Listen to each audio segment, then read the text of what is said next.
Say hello. I'm Danielle Passaglia. I want to thank the New Hampshire ASHRAE chapter for having me. It's my first time in New Hampshire, so it's very exciting.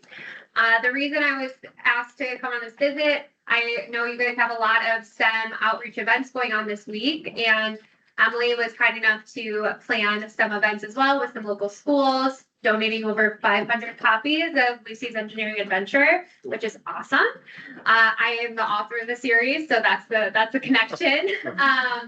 But my presentation today, I'm going to talk a little bit about women in STEM, increasing the diversity in the pipeline within our industry, the importance of early development, and introduction to STEM with our young students, and then a bit more about development and outreach and how to improve those techniques.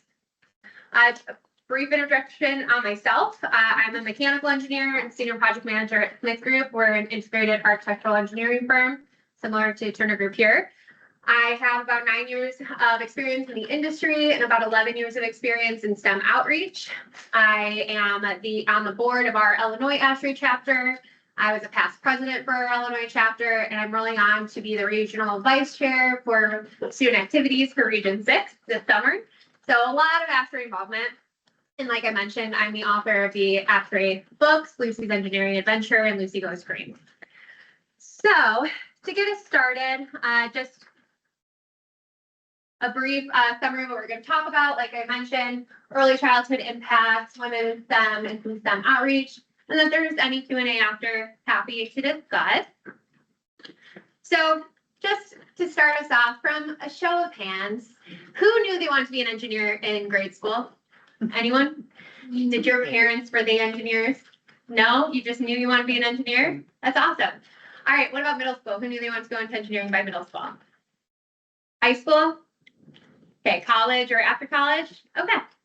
Yeah, so that's pretty similar to what I've seen. And then I guess another question is, who here, by show of hands, can identify any of these items on the screen? From growing up, playing, yeah, okay. Everybody's hands probably are raised. So just to point out, right, even though we didn't know we wanted to be engineers when we were in grade school, we were introduced to the principles that make up great engineers, even at a very early age, showing us concepts of critical thinking, problem solving skills. And if you were like my family, I was the designated furniture assembler because I enjoyed reading the directions of our IKEA furniture and putting them all together. Whereas if you ask my mother, she wouldn't be able to figure out which pieces went where. So I'd like to throw that one in. So a bit about myself. I grew up in the Chicago suburbs. I had my mom was a teacher. My dad was in real estate. We had a ton of teachers in my family. Education was really important. I had 3 older sisters. So yeah, my dad had 4 daughters. Unfortunately, they tried to get a boy with me and it didn't work. But they were also significantly older than me. So there was an 8-year gap between my closest sister and I. And if you guys ever hear, they say after 5 years, the cycle kind of starts over. So while I'm the youngest, in a lot of ways, I'm also kind of the first. And growing up, you can kind of tell I was very precocious. I asked a ton of questions.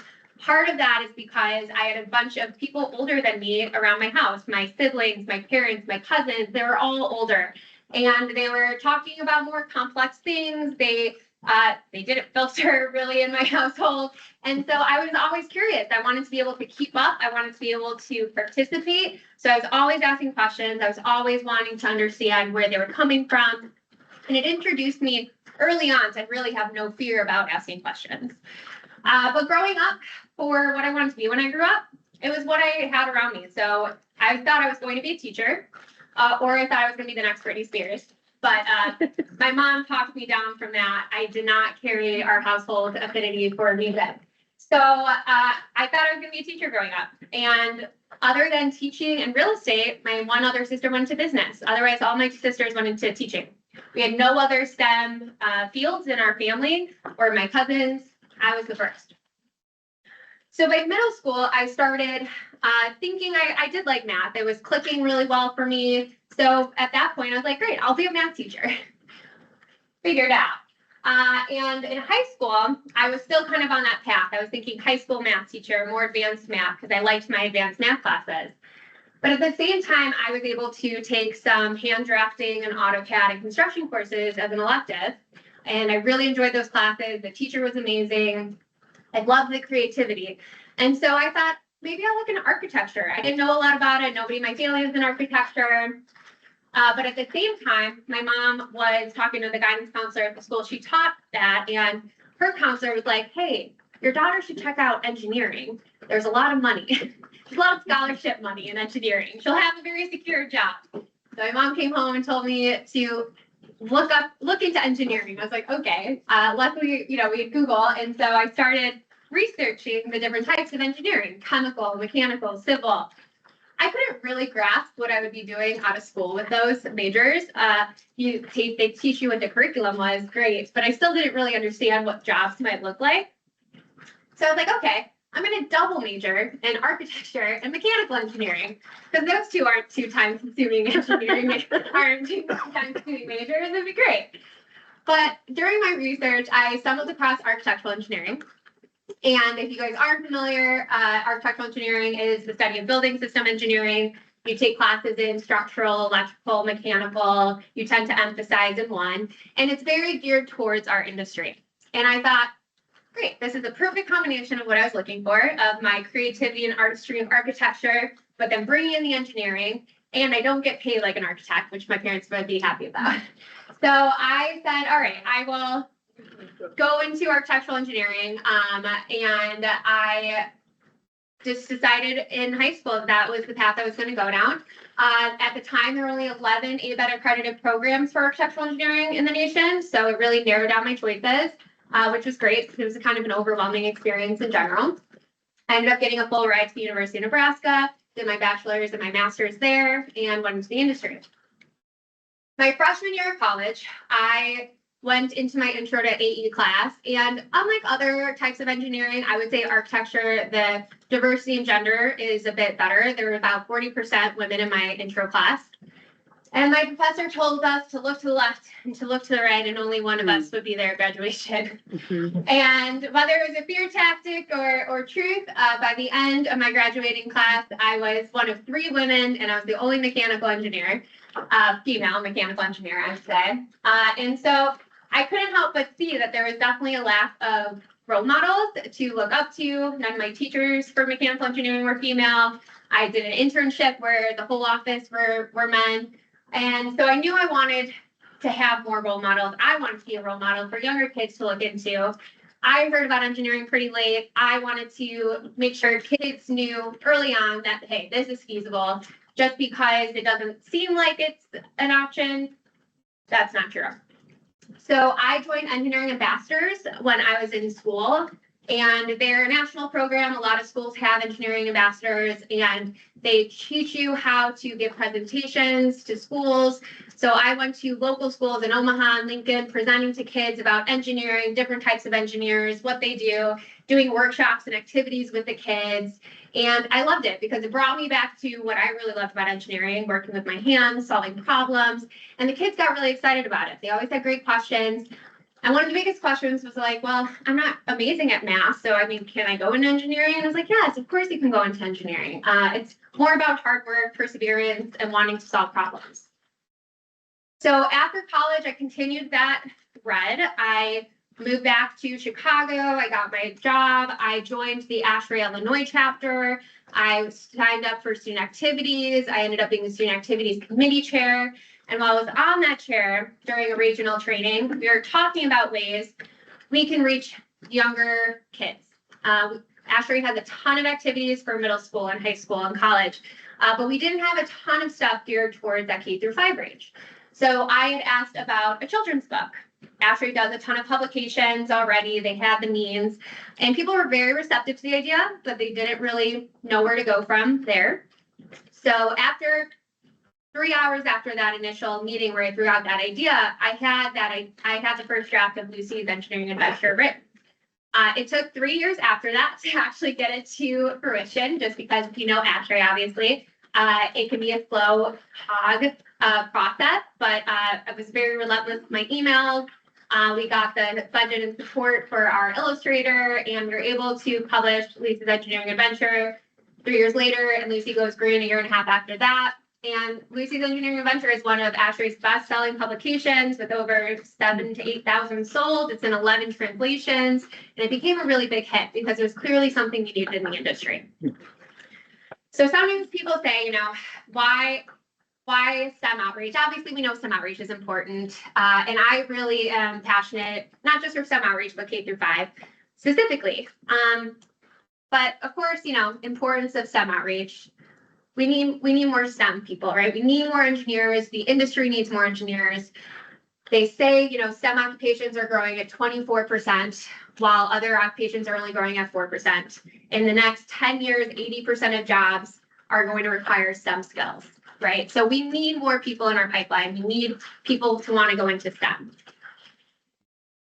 Now, generating a pipeline of diversity is also, I think, important. I'd like to just obviously talk a bit about specifically women in STEM, just because I can relate to that more directly. But looking at the diversity, right? In 1970, 3% of engineers were women, 8% of STEM workers were women.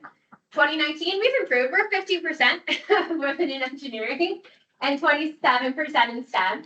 But it's still pretty low. We're obviously still missing that equity in getting more females into engineering and staying there.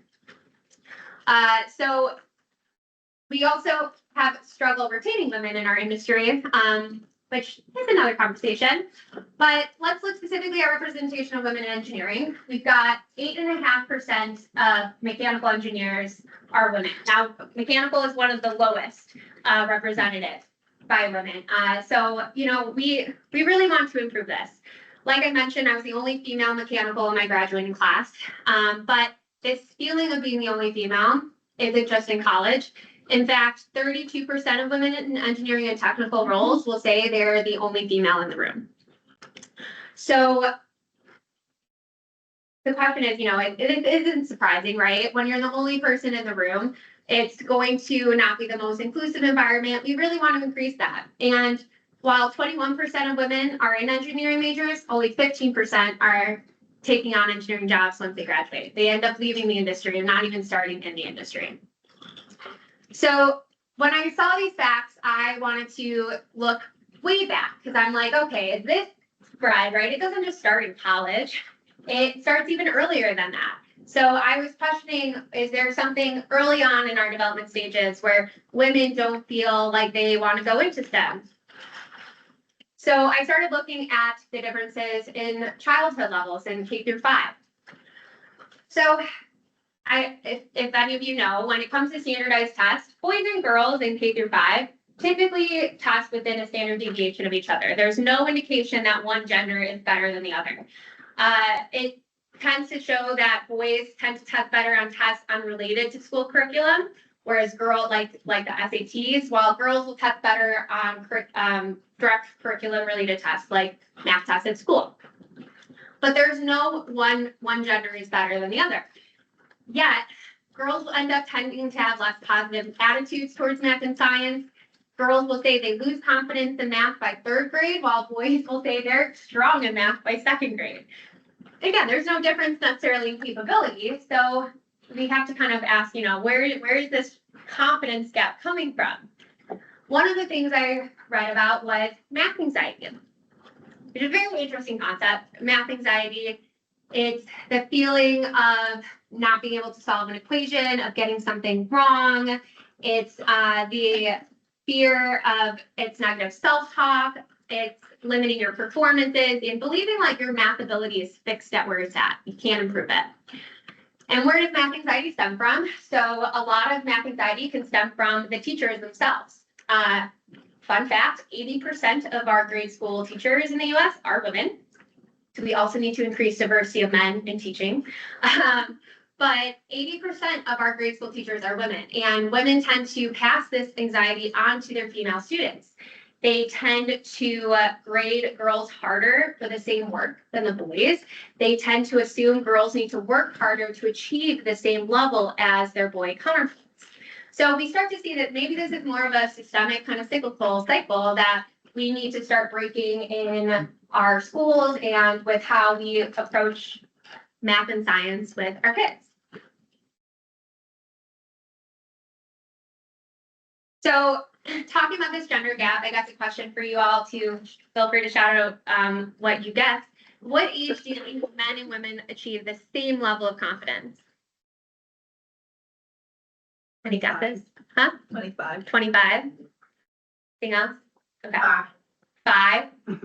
Is it a trick question? No. So for studies show 45 is when men and women will say they have the same level of confidence.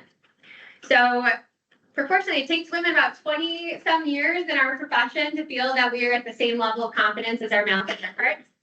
A lot of people have heard of the Hewlett-Packard study where men will apply for a promotion or a job if they only meet 60% of the criteria, whereas women will wait until they meet 100% of the qualifications to apply for that same position. So what doomed them, is not our actual ability, but rather our decision not to try. And it all kind of stems back to me, this gender confidence gap, right? We see that clearly can start at even an early development stage. So again, we ask, are we setting our kids up for success? And it's stuff that follows us throughout our lives, throughout our careers.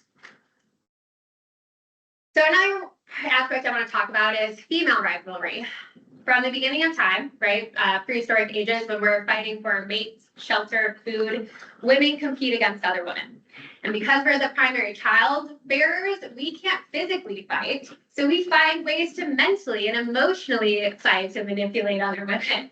And it's seen throughout our culture, right? So we've got Anne Mary Boleyn, in case you didn't know, the movie reference too. Whether it's in our TV shows, our musicals, our plays, we see women pitted against each other using emotional, mental comparisons. And sometimes it gets nasty. And it's something we really need to go against instinct in our culture to rather uplift than compete with other women. Now, I'm all for competition. I grew up playing sports. I love a good competition. I always think my strongest competition is my own self. That's trying to be the spectrum into which I grade myself. And competition, even in work, can be okay, but it's really the mentality of comparing ourselves to others. And when you're the only woman in the room, it's easy to compare to the only other people you identify with. If you have more value than the other person, do people like working with them more than you? Are they getting promoted faster than you? But if we can start uplifting, bringing other women up with us, appreciating that everybody has different skills and talents they bring to the table, men, women, everybody, that's what makes, honestly, architectural engineering, I think, such a great industry, is because the more diverse opinions you have, really the more successful a project can be, because there's no one solution fit all. So having more on the table will always help. All right, so how we can support women in our industry. Employers providing flexibility and equitable options and resources is really great. I think one of the biggest ways I would say is providing not just maternity leave, but parental leave, right? So for a long while, maternity leave was something women, had stress about, because you were taking a chunk of time off work. You would often not be promoted at the same time frame as your counterparts that aren't taking off that work. And a lot of times they consider women the primary caregiver of a family. However, if employees start offering parental leave, you're not just having women take time off, you're also having your male coworkers take time off. And it becomes not something that can sabotage your work, but it's now just like an equitable resource for work-life balance. And those are items that can really help strengthen and support not just women retaining and staying in the industry, but for everybody at the company to feel valued and also feel like it's work-life balance is key. Transparency with company EDI data. I think more and more companies are starting to do that. Understanding, as engineers and scientists, we should know that data is going to be the basis of a lot of our decisions. So you don't know where you stand without that data. So having evidence of, how many gender ethnicities you have at different levels and leadership, hiring, promotions, all of that is great. Get a baseline and then show that you're working to improve those numbers. Having diverse talent in leadership. I know when I started looking for a school out of college, my mom told me to look at the leadership at where I was interviewing. If I couldn't identify with any of them, she's like, Danielle, you're probably not going to get promoted very far. So it just goes to show people look at leadership as a direct reflection of the company and their standing. So having diverse representation is key. Now, you're not always going to have a diverse pool to choose from, and that all goes back to improving our outreach, getting more people into the industry, and then obviously once you have those equitable pools, making decisions based on merit. Again, fair promotions. So something I always found interesting is that 73% of female STEM workers feel that men are promoted on potential while women are promoted on their track record. And 53% of men agree. And this, again, kind of goes to that gender gap, right? So women tend to feel they have to prove themselves in order to ask for that next step. And not to say either one is wrong, but understanding that if you're applying one standard to a person, you should apply the same standards to the others. So promoting fairly based on however those companies like to do it is key. So how can we encourage our youth? I talked a bit about the psychology right behind the early development stages. So finding successful role models is going to be key, whether it's on TV, friends, over your business network. Provide your kids and students role models to look up to listen, to hear about. One of the biggest ones I want to stress is teaching them to fail upward. I think a lot of times kids fear failure, again, kind of math anxiety at its finest, where they feel like if you fail once, that's the end all be all. If you lose, that's it. And that's why I think competition, again, outside of human rivalries is a good thing, because learning how to lose is great. I think failure is key to becoming a stronger person. You're learning one way not to do something, you revisit. So making sure they have a safe space to fail, to ask questions, to be wrong is really key. Providing resources that show diverse representations is the norm. Again, one of the leading reasons with Lucy, I really wanted to make sure, not just Lucy, obviously being a girl interested in STEM, but I also wanted to have her be ethnically ambiguous. So kids of all different identities could identify with Lucy and her family.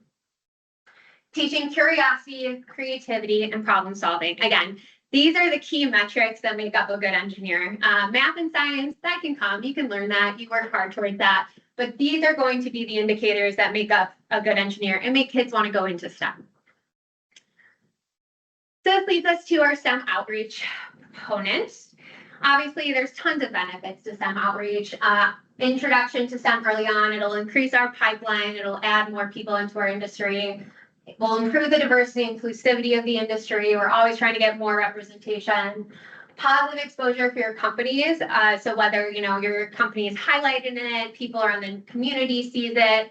Also just for incoming and attracting talent. I know when I look for companies, I always make sure they welcome my outreach inclinations and let me do that, take time off to pursue those goals.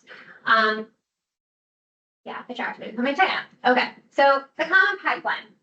I would say this is a standard pipeline for companies, right? You go to college fairs, you talk to the students, you try to get them to intern. Ideally, they like their internship. You get them to come and stay with you after graduation. You put a ton of money into training them, and then you hope you can retain them. But this is not the real pipeline.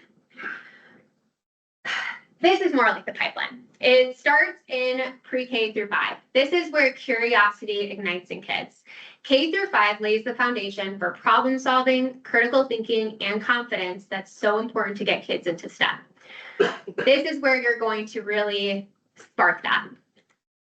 In 6 through 8, this is when they start to get more of an interest in STEM-related fields.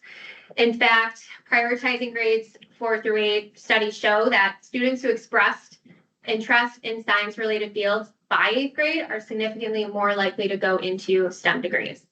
So sometimes if we get to high school, it can be too late. Because by high school, only 16% of high schoolers are pursuing STEM degrees. So we've already, changed that chunk. By college, 18% of college majors are STEM majors, and only 6% are in engineering. whittled it away a little bit more. For new grads, 37% of engineering majors actually go into their field or field related to engineering. And then after 10 years in the industry, 26% of women stay in engineering and 41% of men are still in engineering after 10 years. So we're seeing a lot of talent leave. So we can see, right, the bigger we can make this early on, we're already increasing our percentage in number of kids as they go through the system. And obviously focusing on how we can retain people is important, but a discussion for another time.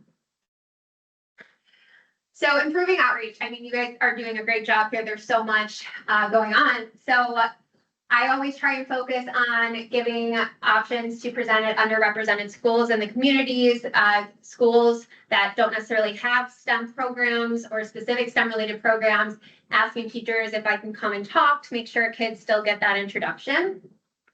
Looking for local programs. There's tons of local programs everywhere you go that support STEM outreach initiatives.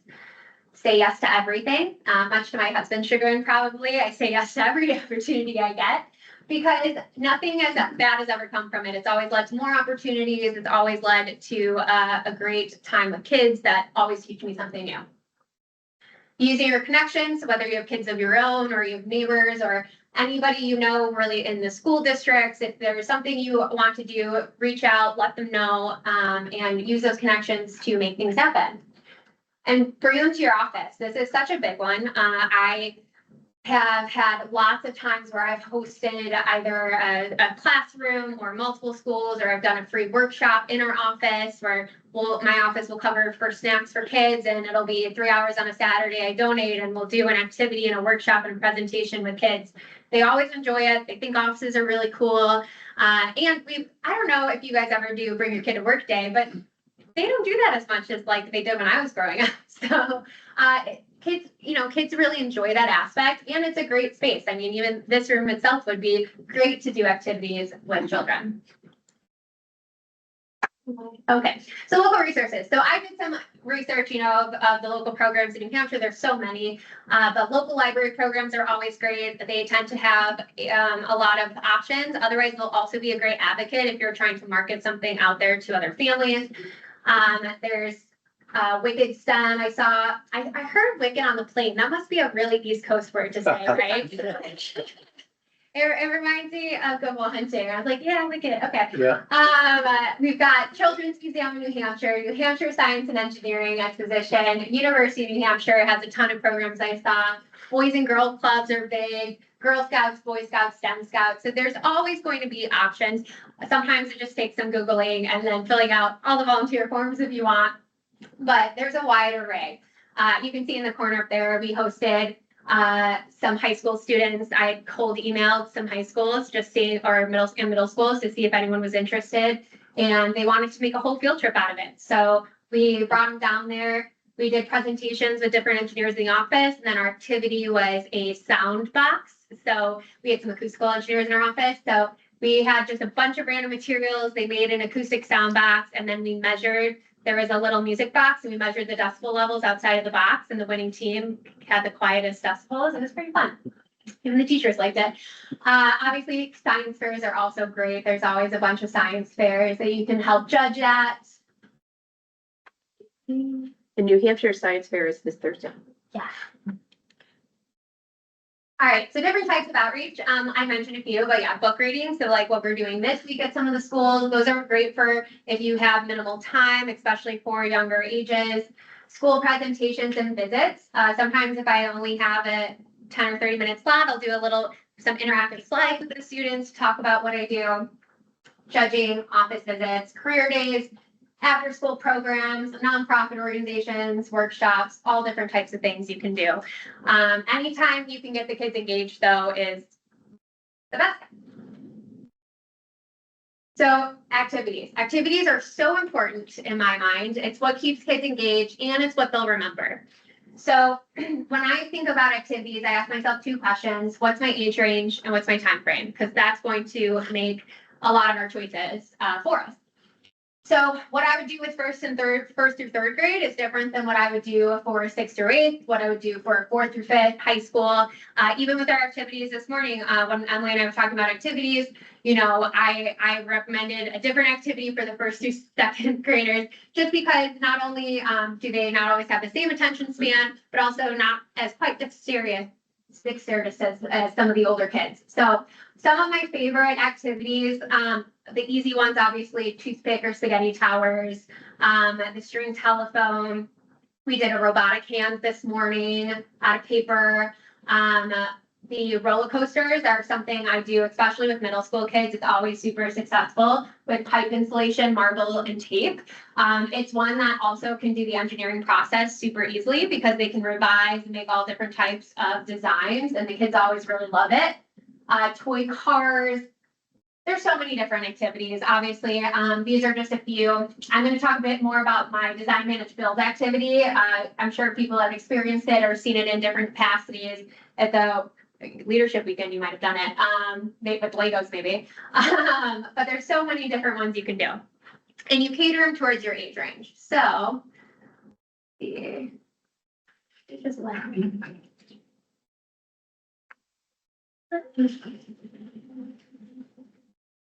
Okay,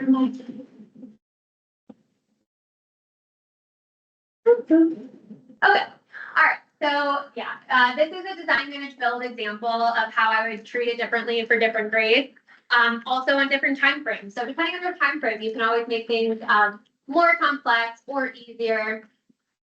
So in 3 through 5th grade, what I would do is split kids up into teams of 2. One kid would get a photo that we would provide beforehand. They would have to describe the photo to their partner without showing them the photo, just using their words. The kids can ask as many questions as they want, and the first team to finish and have the closest drawing to the original wins. Again, you can make this more complex. I made it very simple. It's kind of a Pictionary/telephone type of game. But then depending on, you know, as they get older, those things might change. 6th or 8th grade, split them up into groups of 4. Your owner receives a card with a picture. They describe it in detail to the engineer, explaining what they want. The engineer will try and draw exactly what they want. Once the engineer is confident they have the design, they'll pass it off to the PM, and then the PM has to describe the engineer's drawings to the contractor, and the contractor has then to recreate the drawing and see how close they get to the original. And you can always, again, make this as complicated as you want. You can do different types of pictures and drawings. You can have them even, instead of giving them the picture, have them create the picture, you know, however you want to do it. You can always cater it for 20, 30 minutes. It's easier just to give them the picture. So how can we engage kids? Engagement is super important. If I went into a classroom and I told kids, I'm a mechanical engineer and I design the heating, refrigeration, and air conditioning of a building, and you can't see anything right now in the room that I do, but it's up there, and that's, you know, do I do the, you know, it's boring, right? You have to keep kids engaged. They already their focus is always not consistent. So you want to keep them engaged. You want to be interested because it'll keep them interested. I always try and keep it relatable. If I'm presenting at schools in Chicago, I will show the kids example projects I've done in Chicago because it gets them really excited, or buildings they would know in Chicago. This is an example. I was talking to them about the building process and showing them how what a client wants isn't always going to be what an architect envisions, and then it all comes into fruition to create you know, the actual building, which Marina Towers were inspired by corn pops. So that was just my little AI way to show it. But got to keep it relatable. They always love any time you can show them physically an example. So, for example, when I talk about what I do, I'll ask the kids, especially for younger kids, I'll ask them to point out stuff in the room that that an engineer might have done. So if I'm talking about mechanical, I'll be like, what can you point to something in the room that provides your heating or cooling? If you're electrical, what has an electrical engineer touched in this room? Things like that. Anytime you can have them raise their hand, ask questions, stuff like that. When I talk about tuned mass dampers, I always like to give them examples they can relate to. So the easiest one is when I say you're trying to balance a bat on your hand and your hand counteracts the movement of the bat to try and keep it balanced. If I have a like a measuring stick or something in the room, I'll just do it because they always enjoy it. But things like that to keep it relatable. And then again, activities, questions, anything to keep it interactive. So yeah, it's always very exciting. And then how I always like to end it, I'll end this presentation the same way, I guess, is I always tell them to, I say, people question, can they be an engineer, or what makes a good engineer? And I always end it with this. So I'll do it with you guys too. Raise your hand and keep it raised if you really like math and science. The wrong room to start with that one. But keep it raised if you like to problem solve, if you like to ask questions, if you like to work or build things or create things with your hands. All right, and then I say keep your hands raised if you like to do or identify with any of the things on the slide. And by this point, the kids are like screaming because I know what Roblox is. And they get really excited to do Minecraft, Roblox, everything like that. And by this point, everybody's hand in the classroom is raised. And I always like to point out, so even if you guys didn't think you liked engineering, you're already using engineering principles and thinking like an engineer right now. And I always think that's a great way to leave things off because I think kids, again, they don't realize that they're already probably working on stuff and thinking like an engineer without knowing it. All right, and then so to summarize, we want to teach our kids confidence. We can't always impact what teachers express to our kids, but make sure you give them a safe space to ask questions, fail if they need to. It shouldn't be something to fear. Don't worry about silly questions. No question is stupid. Employers, try and be flexible and equitable with your resources you provide your employees. Remember that the pipeline starts young, so the more we can get in initially, the better. Engage your local community and programs. Say yes to all your opportunities. And keep kids engaged. So yeah, I think I was nervous and spoke a little fast, but yeah, I think that's it for me. So with that, I will end it. And if anybody has any questions.